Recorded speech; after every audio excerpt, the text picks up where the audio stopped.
ভুলে যাওয়া জিমেইলের পাসওয়ার্ড আপনারা কিভাবে বের করবেন? অনেক সময় দেখা যায় যে আমরা একটা ফোন কেনার পরে একটা জিমেইল ক্রিয়েট করি। সেই জিমেইলটা ৩ বছর, ৪ বছর, ৫ বছর ব্যবহার করার ফলে দেখা যায় যে আমরা সেই পাসওয়ার্ডটা ভুলে যাই। কিন্তু আমরা দেখা যায় যে অনেকদিন একটা জিমেইল ব্যবহার করার ফলে সেটা পার্সোনাল জিমেইল হয়ে যায়। তো আমরা কিভাবে সেই জিমেইলটার আমরা পাসওয়ার্ড নতুন করে সেট করতে পারি? তো এটাই আমরা আজকে দেখব। তো প্রথমে আপনারা জিমেইলটা ওপেন রাখতে হবে। ওপেন রাখার পর আমরা জাস্ট এই প্রোফাইলের উপরে ক্লিক করে দিব। এরপরে ম্যানেজ ইউর গুগল অ্যাকাউন্ট এখানে ক্লিক করে দিব।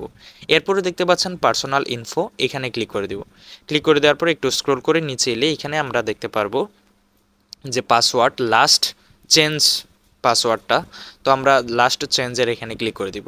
তো ক্লিক করে দেওয়ার পর আমরা কিন্তু নতুন করে পাসওয়ার্ডটা এখানে দিতে পারবো।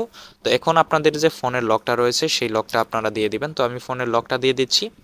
দিয়ে দেওয়ার পর আপনারা এখানে দেখতে পাচ্ছেন যে নিউ পাসওয়ার্ড, কনফার্ম পাসওয়ার্ড। আপনারা চাইলে এখানে একটা নিউ পাসওয়ার্ড দিয়ে দিবেন। সেম পাসওয়ার্ডটা এই নিচেও দিয়ে দিবেন। দিয়ে দেওয়ার পর চেঞ্জ পাসওয়ার্ডে দিলেই কিন্তু আপনারা লাস্ট যে পাসওয়ার্ডটা দিবেন এটাই কিন্তু আপনার ওই জিমেলের পাসওয়ার্ড হয়ে যাবে।